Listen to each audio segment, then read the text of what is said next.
अब विधानसभा का सत्र चालू हो रहा है 31 तारीख को, तो लेखा जोखा प्रस्तुत करना चाहिए कि आप कांग्रेस सरकार की कमियां निकालें, आप यूपीए सरकार को, कांग्रेस नेताओं को कोसें, आप अपने 1 साल का विवरण दीजिए कि आप, क्योंकि यहाँ पर अफसरशाही हावी है। जन सुनवाई करने के लिए विधायक मंत्री को सुनता नहीं है, अधिकारियों के पास जाना पड़ता है। लेकिन जांच के बहाने आप अपने काम ना करें और सिर्फ आरोप लगाते रहें कांग्रेस के ऊपर, ये मैं समझता हूँ ये पीछे हटने वाली बात है। मनमानी तरीके से जो बने हुए जिले थे उनको आपने समाप्त करने का काम किया। तो आप और 100 स्कूल खोलो, 1000 स्कूल खोलो, लेकिन बंद करना ये बदनीयती से काम किया गया है। उन्होंने शायद इतना संघर्ष नहीं किया हो जितना डॉक्टर साहब ने किया था। अब उनकी बात नहीं मान रहे हैं, अब क्या कारण है मुझे पता नहीं। कि सरकार कंफ्यूज्ड है और बहुत दबाव में है। दिल्ली में दुर्भाग्यवश ये राजनीति आ गई है कि मैं तुमको कैसे नीचे साबित करूं, और कांग्रेस वो बेहतर विकल्प बन सकता है, ऐसा मुझे विश्वास है। अब विधानसभा का सत्र चालू हो रहा है 31 तारीख को, तो लेखा जोखा प्रस्तुत करना चाहिए। और मैं तो आग्रह करूंगा सरकार से कि बजाय इसके कि आप कांग्रेस सरकार की कमियां निकालें, आप यूपीए सरकार को, कांग्रेस नेताओं को कोसें, आप अपने 1 साल का विवरण दीजिए कि आपने सदन के पटन पे जो आश्वासन दिए थे, 4 लाख रोजगार का, निवेश का, 35 लाख करोड़ का आपने एमओयू साइन किया है, इन 12 महीनों में कितने नए रोजगार आपने उत्पन्न किए हैं, किसानों को क्या आपने मदद करी है। और जो लॉ एंड ऑर्डर का हाल है, पूरे प्रदेश में लॉ एंड ऑर्डर चरमरा रहा है, क्योंकि यहाँ पर अफसरशाही हावी है। जन सुनवाई करने के लिए विधायक मंत्री को सुनता नहीं है, अधिकारियों के पास जाना पड़ता है। तो जो पॉलिटिकल मॉरल अथॉरिटी होती है सरकार की, वो गायब हो चुकी है। आपकी सरकार के आखिरी 6 महीने के जो फैसले थे उनको रिव्यू सरकार कर रही है। Mahatma Gandhi English medium school को बंद करने की तैयारी है, जिले खत्म कर, हम तो पूरे कोई जांच कर ले, कोई जांच कर ले, निष्पक्ष जांच हो, हमें कोई आपत्ति नहीं है। लेकिन जांच के बहाने आप अपने काम ना करें और सिर्फ आरोप लगाते रहें कांग्रेस के ऊपर, ये मैं समझता हूँ ये पीछे हटने वाली बात है। जहां तक जिले खत्म करने की बात है, अगर सरकार एक पारदर्शी मापदंड बनाती कि इन मापदंडों के आधार पर हमने निर्णय लिए हैं, तो समझा जा सकता था। मनमानी तरीके से जो बने हुए जिले थे उनको आपने समाप्त करने का काम किया 1 साल के बाद, और कारण बताए नहीं कोई भी, तो हम तो उसका विरोध करेंगे, क्योंकि हम चाहते हैं कि जिले बनने से लोगों को फायदा मिलता है, राहत मिलती है, सहायता मिलती है। अब सरकार ने उसमें मनमानी करी है। जो खुद के जिले वहाँ पर आपकी रुचि थी वो रख लिया आपने, बाकी सब खत्म कर दिए। तो कोई मापदंड नहीं है जनसंख्या का, क्षेत्रफल का, कोई मापदंड होना चाहिए था अगर आपको रिव्यू करना भी था। दूसरा, जो इंग्लिश मीडियम स्कूल्स हैं, बंद करने की क्या जरूरत है।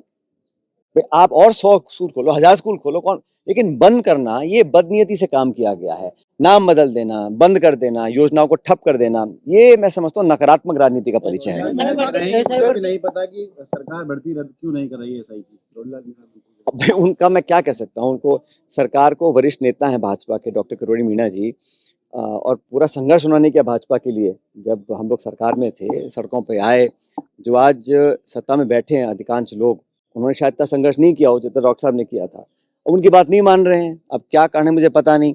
ना तो उनका इस्तीफा एक्सेप्ट करते हैं, ना उनकी बात को मानते हैं। और मुझे लगता है कि इसमें कोई बुराई नहीं है कि अगर एजेंसीज कह रही हैं, आपकी सरकार के मंत्री बोल रहे हैं, तो रद्द करके नए सिरे से करना चाहिए। क्या दबाव है, क्या प्रेशर है कि आप रद्द नहीं करना चाहते हैं, ये समझ से परे है। मैंने कल भी कहा कि सरकार कंफ्यूज्ड है और बहुत दबाव में है। दबाव कहाँ से आ रहा है इसका, ये भी एक जांच का विषय है। कि नगर पालिका में कोई चुनाव है या कहीं उपचुनाव है या किसी प्रदेश में चुनाव है, वहाँ की अलग लोकल परिस्थितियां हैं। लेकिन राष्ट्रीय स्तर पर बीजेपी और एनडीए के विरोध में जो तमाम दल हैं, वो पहले भी एक साथ है और आज भी एक साथ है। दिल्ली में किस तरह की संभावनाएं देखते हैं चुनाव को लेकर? देखिए, दिल्ली में जो राजनीति हो रही है, मुझे बड़ा खेद है कि कई बार आम आदमी पार्टी को मौका दिया जनता ने, दिल्ली की जनता ने, और उसी जनता ने कई बार केंद्र सरकार में भाजपा को मौका दिया। अब जो चुनाव प्रचार चल रहा है, भाजपा और आम आदमी पार्टी ये आरोप लगा रहे हैं कि सीएम हाउस जो शीश महल है उसमें इतने करोड़ रुपए खर्च हुए। आम आदमी पार्टी बोलती है जो पीएम हाउस है, राजमहल, उसमें इतने खरब पैसे खर्च हुए। तो जो संवाद है, जो चर्चा होनी चाहिए दिल्ली विधानसभा चुनावों में, वो आप और भाजपा के जो आपस के झगड़े, आरोप प्रत्यारोप और मकान पे कितना खर्च हो रहा है, इस तक सीमित रह गया। दिल्ली में जो प्रदूषण है, महंगाई है, बेरोजगारी है, साफ सफाई है, उस पर किसी का ध्यान नहीं है। तो कांग्रेस पार्टी ने, अब हमने 3 गारंटीज लॉन्च की हैं। तीसरी गारंटी मैंने लॉन्च की थी दिल्ली में, लेकिन हम लोग गारंटीज, एक रोड मैप और एक वैकल्पिक व्यवस्था को प्रस्तावित जनता के बीच में कर रहे हैं। मुझे विश्वास है कि दिल्ली के लोग समझ गए हैं कि शीला दीक्षित जी के समय दिल्ली में लगातार 15 साल कांग्रेस सरकार थी, और जो विकास उस समय हुआ वो दिल्ली के लोग आज भी याद करते हैं। दिल्ली वासी जानते हैं कि कांग्रेस ने, विपक्ष में थे हम लोग केंद्र में, बावजूद उसके दिल्ली सरकार जो कांग्रेस की थी, केंद्र सरकार के साथ हम लोगों ने मिलकर समन्वय बनाया और विकास को कभी रुकने नहीं दिया। तो हम लोग कांग्रेस का अच्छा परफॉर्मेंस रहेगा। कल राहुल गांधी जी ने शानदार मीटिंग दिल्ली में करी है। 70 सीटों पे हम लोग मजबूती से लड़ेंगे और हर पार्टी चुनाव लड़ती जीतने के लिए। तो उम्मीद करता हूं कि इस बार दिल्ली के लोग कांग्रेस पार्टी को मौका कांग्रेस देंगे। की गारंटियों पे दिल्ली की जनता साथ आएगी, इसकी कितनी उम्मीद है? भाई हम तो उम्मीद करते हैं कि जनता समझ गई है कि आपस में सिर्फ वादे करना, जुमले देना और एक दूसरे को नीचे साबित करना, दिल्ली में दुर्भाग्यवश ये राजनीति आ गई है कि मैं तुमको कैसे नीचे साबित करूं, मीडिया में आरोप लगाऊं, कीचड़ उछालूं। उससे लोग परेशान हो चुके हैं और एक अलग तरह की अब राजनीति चाहते हैं और कांग्रेस वो बेहतर विकल्प बन सकता है, ऐसा मुझे विश्वास है। मुख्य मतीन चौधरी मतीन थे, पूर्व मंत्री रहे, उनके बेटे जिला अध्यक्ष थे वर्तमान में, उन्होंने कांग्रेस छोड़ के आपसे टिकट लिया है। बहुत लंबी लिस्ट है उन लोगों की जिन्होंने आम आदमी पार्टी छोड़ के कांग्रेस ज्वाइन करी है।